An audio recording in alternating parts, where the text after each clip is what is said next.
Di mo love dahil sa'yo, ako'y di makakain. Di rin makatulog, buhat ng iyong lukoy. Ayun sa pags... Uy! Kanta ko yan! Akin yan ah! Pusong bato yan ah! Ba't nakaangking ka? Ano sa'yo? Ako unang pumindot dito eh. Pusong bato to eh. Ano? Okay na yun. Ah, akin to eh. Ang pangit-pangit ang boses mo eh. Palaagaw ka. Okay na yan. Aba, hindi ako papayag. Taalis-alis kayo din eh, tapos yung hinahanapin nyo. Wala na yun eh, stop na yun. Kanina pa yun eh, akin na to eh. Ano, stop na lang yan, oh. Tigil na lang yan, hindi ako papayag. Akin to eh. Stop. Oh, panapok, oh. Suntukan tayo. Niyabang nito ah. Panapok. Oh, yun na yan, oh. Sa'yo na yan, oh. Isang kanta lang naman eh. 10 pa kanta ko dyan ah. Narda sunod dyan, oh. Narda, akin yun. Babe, andito na ako. Amoy kandila. Hala, babe! Bakit? Amoy kandila eh. Di ba pamahiin yun? Pag daw amoy kandila, meron daw masamang kaluluwa na nagpaparamdam. Paano na? Ay. Mansari kasi natin ngayon, babe. Kaya may pakandila. Ginawa mong horror yung special day natin. Di mo pa ako binabati eh. Puro ka kasi pamahiin. Happy Mansari! Nakita ko nanay mo kumakain ng giniling. Sinapak ko gumiling-giling. Wala. For your information, pwet mong may lotion. Pag na-infection, congratulations! Pangit ito. Nakita ko nanay mo namamalimos. Binigyan ko ng piso. Gusto pa doon. O ako na, damit mo puti, shirt mo puti, amoyin mo kilikili mo, amoy dato puti!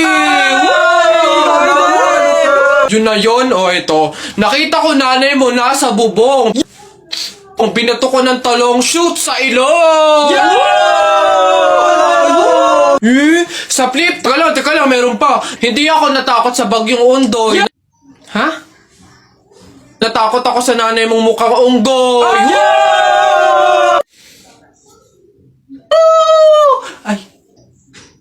Ay, Nay! Hoy, ikaw na bata ka. Ano yung pinagsasabi mo dito? Tungkol sa nanay niya, ha? Anak ko ito eh. So, ako yung sinasabihan mo, ha? Ay, Ate Flor, ano po yun? Mga flip-top lang po yun. Mga joke-joke lang po. Biro-biro lang po. Hindi po totoo yun eh. Ako nakakapang-init ng ulo tong batang to. Nasaan yung nanay mo, ha? Sasabihin ko lahat ng sinabi mo sa akin. Ay, hindi po, Ate Flor, wag po. Joke lang po yun. Hindi na... Mga biro-biro lang po. Hindi naman po... Totoo yun. Wag po, Ate Flor. Ano ka ba? Lola. Nay. Hello po. Jowa ko nga pala. Ay, yan na pala ang jowa mo. Marunong kaya yung magluto. Magligpit ng pinggan. Baka naman puro paganda lang yung nakuha mo. Oo nga, maglaba kaya at magkudkud ng inidoro. Kaya naman kaya. Marunong naman po ako pagdating sa mga gawaing bahay. Tanong ko lang din po, gagawin niyo po ba akong katulong dito?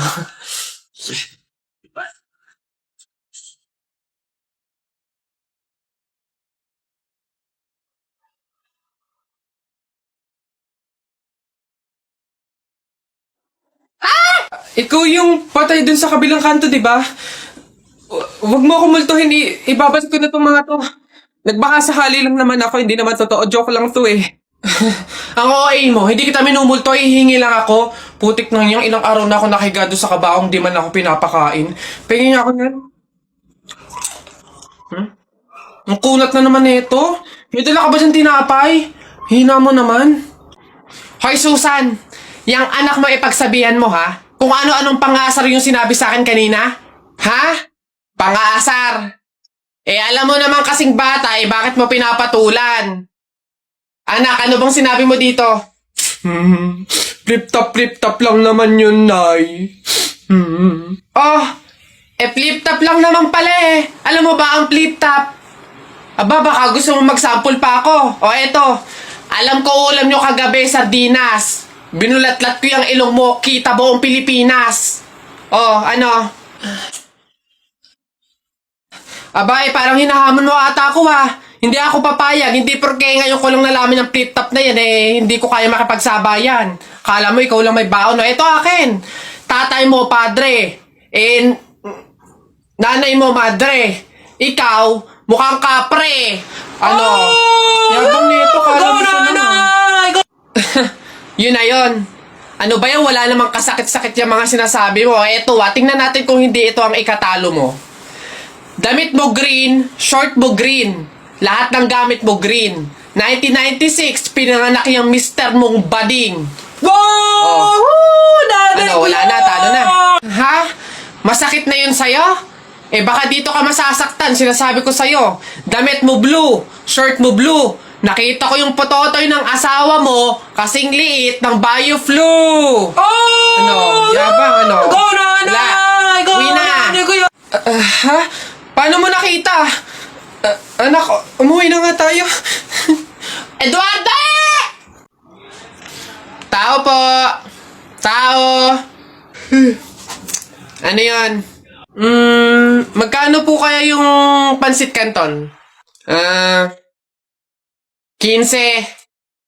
Ay, teka lang po ate. Yung ano po kaya, yung suka po, magkano? Suka.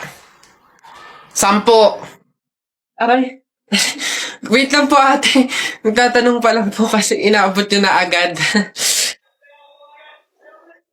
Yung ano na lang po, tanong ko lang po kung magkano yung presyo ng itlog. Shhh. Pa yan. Itlog. 8.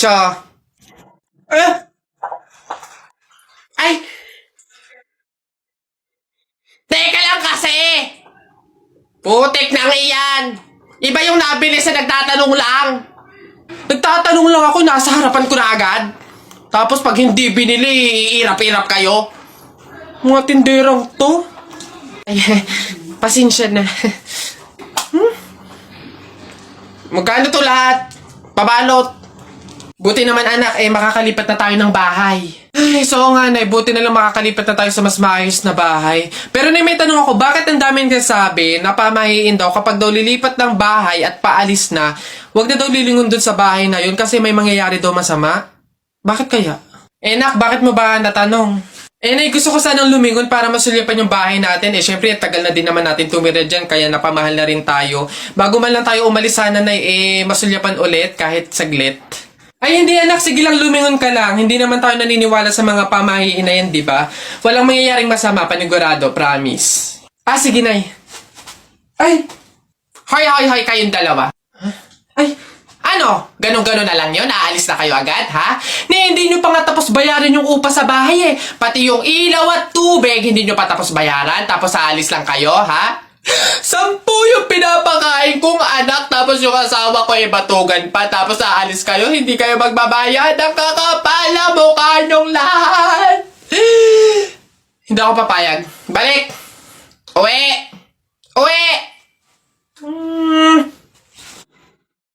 Talaga, kapag talaga, nagkaroon ng zombie dito sa Pilipinas, takting yan. Pupunta talaga ako sa mga 7-Eleven para hindi ako mamamatay doon. Madami akong kakainin doon, hindi ako magugutom. Ako talaga, malupit yun. Magpapanggap akong zombie. Akala nila kasama nila ako, pero totoo, buhay pa rin ako. Hindi nila ako kakagatin, mabubuhay pa rin ako, hindi ako mamamatay. Gaganto ako doon. Ayun na yun, mas astig yung sa akin. Kukuha ko ng mga baril, yung mga shotgun. Talaga, pagbabarilin ko yung mga zombie na yan. Sino ba yung mga maiingay niya? Hoy, mga bata kayo, magsiuwi nga kayo sa inyo. Ang babaho ninyo. Iingay.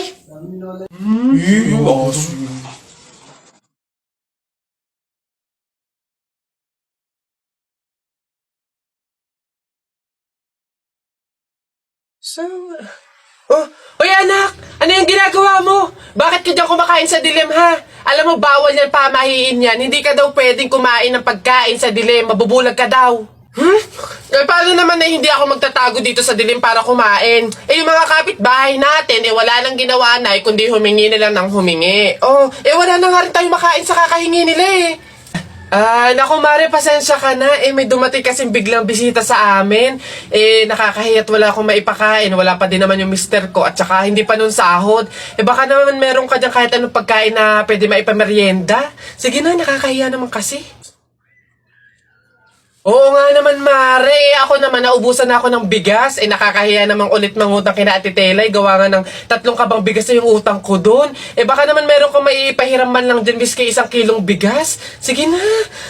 Tsaka nga pala, yung ipapaulam ko sa mga anak ko, itlog na nilaga lang. Nakakaawa naman yung mga bata. Baka naman pwedeng pakidagdagan miski fried chicken. Dali na. Nako, Mare, pasensya ka na. Wala na rin kasi kaming